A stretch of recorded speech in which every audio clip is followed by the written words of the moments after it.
Well, we have about 900 plus visitors to NAS Pensacola, evacuees from Guantanamo. They're described as the non-essential personnel, but there was a good group of folks. WEAR's Aria Circa tracking some of the impact and how this all happened so fast. Good morning, Aria. Good morning. Well, over the weekend, you had family members, civilian employees, contractors, and all their pets. They all arrived here in Pensacola as the NAS Guantanamo's non-essential personnel evacuation.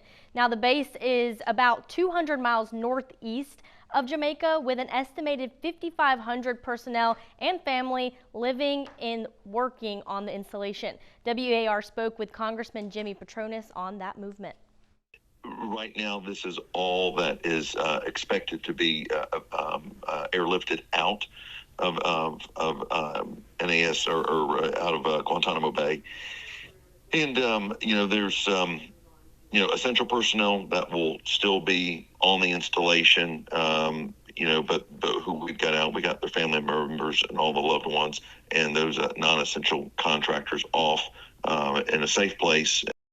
NAS Pensacola was notified about that movement on Friday, and Captain Newman there said that preparations began as soon as they took note of that. She said NAS Pensacola Fleet and Family Support Center established an emergency family assistance center, and the lodging and dining facilities prepared for the influx of people. Newman said, quote, "The safety and well-being of our Navy family is always a primary concern." Now, the Emergency Family Assistance Center provides a wide range of services to military personnel, civilians, and their families, including counseling, information referral, financial assistance, and housing assistance. Jared?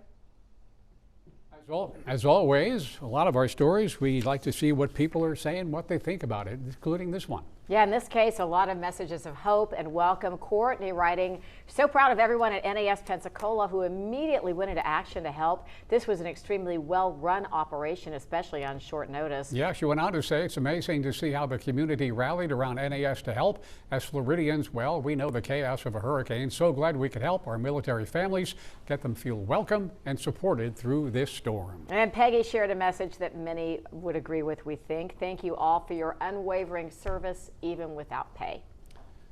And of course, as Aria was telling us, we've been in contact with Congressman Jimmy Petronis over the weekend, giving us an update on what's going on. You can scan the QR code on your screen to see this story and all the other ones and what the congressman had to say about this massive storm. And with all those folks coming in from Gitmo, makeshift housing for 350 pets was also arranged. Got to bring them, right? USO Northwest Florida partnered with the American Legion Post 240 as a donation site for items yesterday.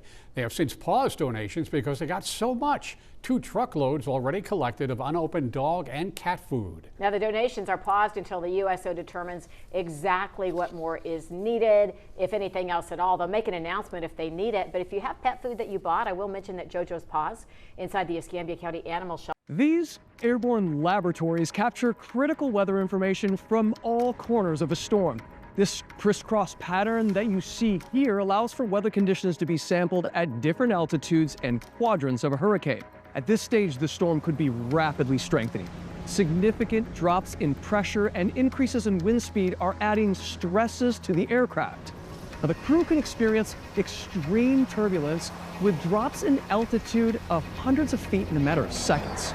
The plane descends to 10,000 feet so they can punch through the eye wall, the strongest part of the storm where winds can exceed 150 miles per hour. And just like that, conditions go eerily quiet. The clouds clear above them as the air descends into the center of the storm, creating a stadium effect, where the towering clouds of the eye wall surrounding the storm's clear center and create the look of a stadium. How? You could see all the way to the blue sky.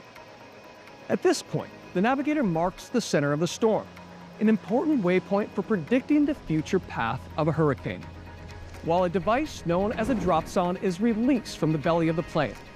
This little instrument transmits crucial weather data back to the plane as it falls all the way down to the ocean's surface. That data is analyzed by meteorologists and computers back at the National Hurricane Center, helping to create the updated forecast that you see at home so you can make informed decisions ahead of the storm. I want to know what kind of preparations is the country of Jamaica doing to prepare for this storm, especially of this magnitude? That's right. So led by our Prime Minister, we have fully activated all of our emergency operations. We are on high alert. The municipal corporation, the Ministry of Local Government, my ministry, the Ministry of Labour, and across government with our partners, all of us together are working, collaborating to inform the people firstly. Information and the passage of that information in an accurate way is critical. So where are the shelters? What do you do? What should you look out for? And most importantly, to get them to understand the intensity and the danger that comes with this particular storm. It is very slow. It is very, very, very intense. And that means the outcome may potentially be extreme devastation and danger. Another thing is that we are preparing all of our shelters. So we have 881 shelters in the country. About under 700 have been activated.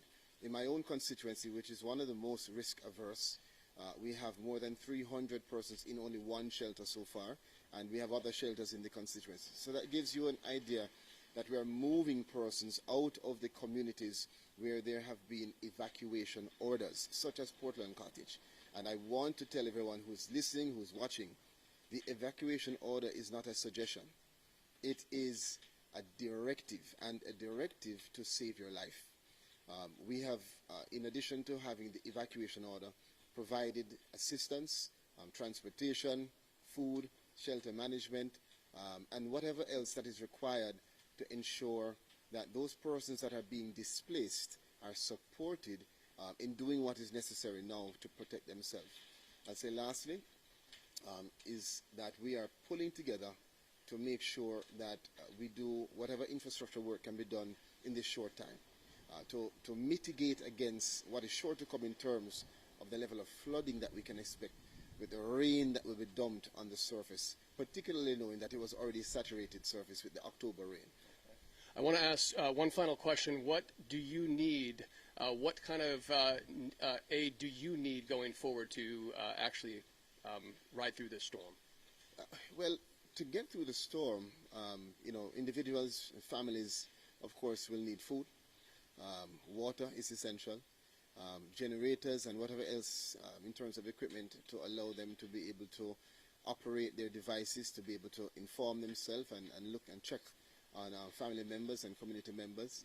But most importantly is the post-disaster relief, which is led by the Humanitarian Assistance Committee by my ministry. So that's when we will collaborate to make sure that we provide whatever resources are necessary to help the people across the country.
Take time, mama.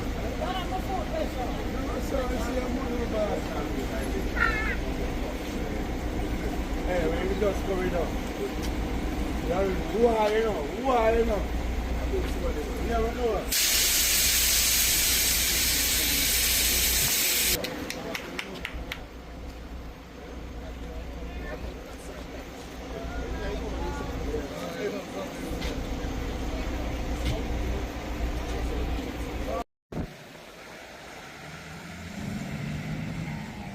wave get bigger out the boss.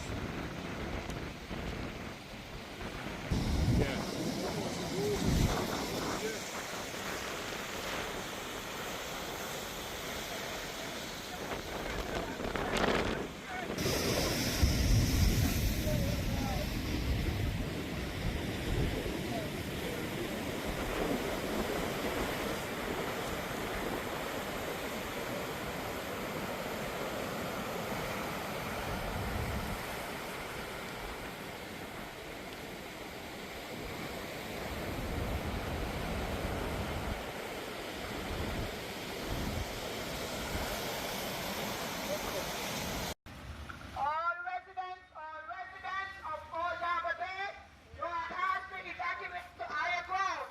The shelter is at Old Harbor High.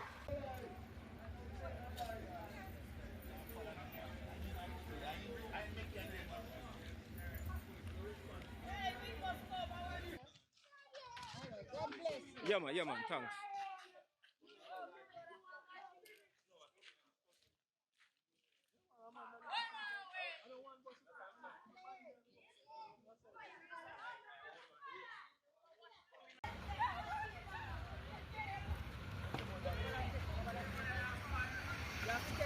Yeah man, for sure say now go.